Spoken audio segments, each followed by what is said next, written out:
Bonjour à tous, c'est Pierre-Alexandre pour Technoïd. Aujourd'hui, on va faire le test du Honor 6X, donc un téléphone milieu de gamme de chez Honor, donc la phablette. Et pour ceux qui ont suivi mes tests du Honor 5C et Honor 5X, eh bien, il faut savoir que ce 6X, il me réconcilie avec cette gamme de chez Honor. Sa petite particularité, c'est que ça a été l'un des premiers téléphones avec double capteur photo et qui est assez sympa. On va voir tout de suite dans l'ensemble ce que ça vaut dans le test.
Au niveau du design, donc là on reprend un petit peu, comme je l'avais déjà dit à la prise en main, les lignes du Huawei Mate 9, que ce soit le double capteur, l'emplacement du lecteur d'empreintes, l'emplacement du port jack ou encore en dessous, même si ça reste assez classique, mais clairement les lignes reprennent celles du Mate 9. Sa particularité surtout, c'est qu'il a des bords ici vraiment très arrondis au dos, ce qui lui donne une très bonne prise en main pour un 5.5 pouces. On sent qu'on l'a bien en main et ça c'est plutôt une bonne chose. Au niveau du design par contre, pas de grand risque, on est sur du très classique, très chinois on va dire entre guillemets, clairement sa seule différence par rapport à d'autres modèles, ça va être surtout son double capteur, mais vraiment rien d'innovant.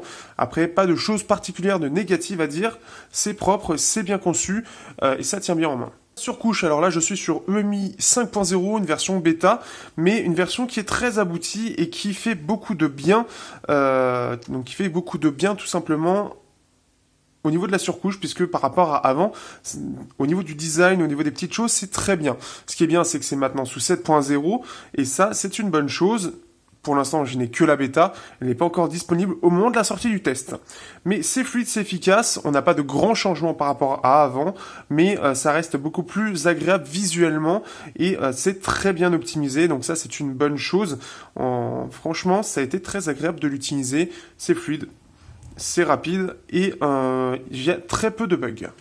Au niveau des performances, donc là on est sur le Kirin 655, qui est un octo-cœur Cortex A53, et donc on se retrouve avec un score de 789 en simple cœur et 3318 en multicœur. Ce qui fait qu'on est entre un Helio P10 et un Snapdragon 625 en termes de performance. C'est surtout sa qualité de gravure en 16 nm qui fait qu'il va moins consommer, mais il est un peu à cheval entre deux gammes de processeurs, les anciens et les nouvelles générations.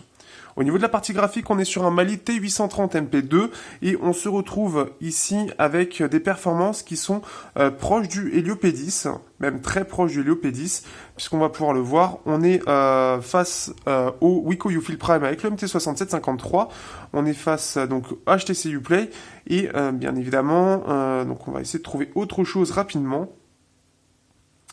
On est un peu moins bon, on est moins bon que le Snapdragon 625 qui est plus performant, et ça c'est par contre un petit peu plus dommage. Mais après, on va voir en jeu ce que ça vaut réellement. Reste la mémoire elle est plutôt bien puisqu'elle correspond à des performances qui se retrouvent plutôt sur du milieu voire haut de gamme, ce qui est plutôt pas mal. Batterie, donc on est sur une batterie de 3300 mAh, ce qui est plutôt pas mal, et ce qui est surtout bien, c'est qu'on a une très bonne autonomie, puisque là on peut voir qu'il me reste 20% de batterie sur ce screen, et j'en suis à 5h47 écran allumé, ce qui est vraiment pas mal, ce qui fait qu'on peut atteindre facilement les 7 heures écran allumé dans une utilisation mixte. Donc ce qui fait que là, par rapport au Honor 5C ou 5X, je suis vraiment, enfin 5C surtout, je suis réconcilié et c'est une très bonne autonomie. Comme j'ai eu le Mate 9 en même temps, il fait même une meilleure, il tient mieux que le Mate 9. Donc ça c'est vraiment pas mal, c'est un bon score et ce qui fait que voilà, c'est une bonne chose, ça a bien été optimisé par rapport à avant. L'écran, on se retrouve avec un écran qui est donc de 5.5 pouces. En IPS Full HD et il n'y a pas grand chose à dire sur cet écran, les couleurs sont plutôt bien, au minimum ça va vraiment être au minimum et au maximum on a quelque chose de très lumineux, donc ça c'est plutôt pas mal, le minimum aurait pu être un petit peu mieux. Ensuite ce que nous avons la possibilité de gérer la température des couleurs et aussi nous avons la possibilité de gérer le confort des yeux, donc pour ceux qui veulent faire attention avec la lumière bleue le soir. Donc c'est pas ici, donc la température, donc là vous pouvez choisir si vous voulez un écran qui soit plus vers les teintes vertes, rouge, chaud, froid, comme vous voulez en fait, vous allez pouvoir choisir de façon précise, donc ça c'est plutôt bien, l'écran est bien calibré.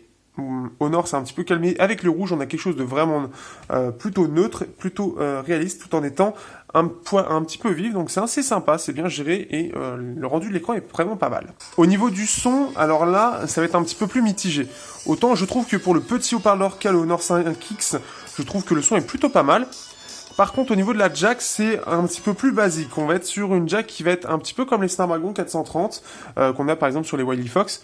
La puce est pas très performante et on se retrouve avec un manque de détails qui est discernable pour ceux qui sont un petit peu qui s'y connaissent un petit peu en audio. Et il y a des basses qui sont un petit peu plus haute que le reste, donc ça se ressent un petit peu. Donc si vous cherchez quelque chose de neutre et détaillé, ce sera pas sur cet appareil-là qu'il faudra aller. Néanmoins, ça reste correct, mais on a mieux ailleurs, comme par exemple le Meizu U20.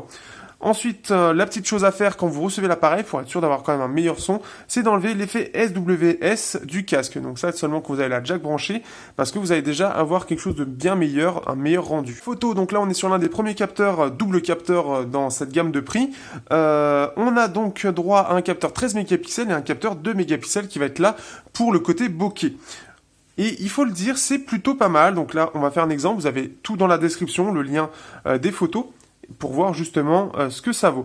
Et j'ai trouvé que pour un téléphone à ce prix-là, il s'en sortait vraiment pas mal, surtout ce côté justement... le IMX 258 avait vraiment, enfin il est bien optimisé en fait, et ce qui fait que bon, on a toujours ce côté mode grande ouverture que vous retrouvez sur tous les Honor Huawei à l'heure actuelle, qui est très bien géré.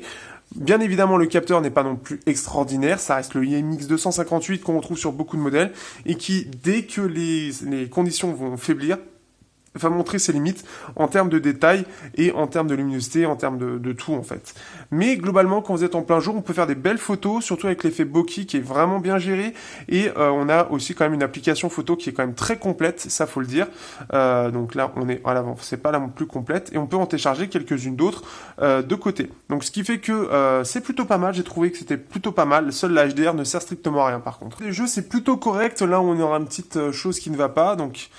c'est du côté de Real Racing, on peut voir qu'il y a quelques petits ralentissements par moment sur le circuit, mais globalement ça s'en sort plutôt bien, comme on peut le voir sur Unkilled.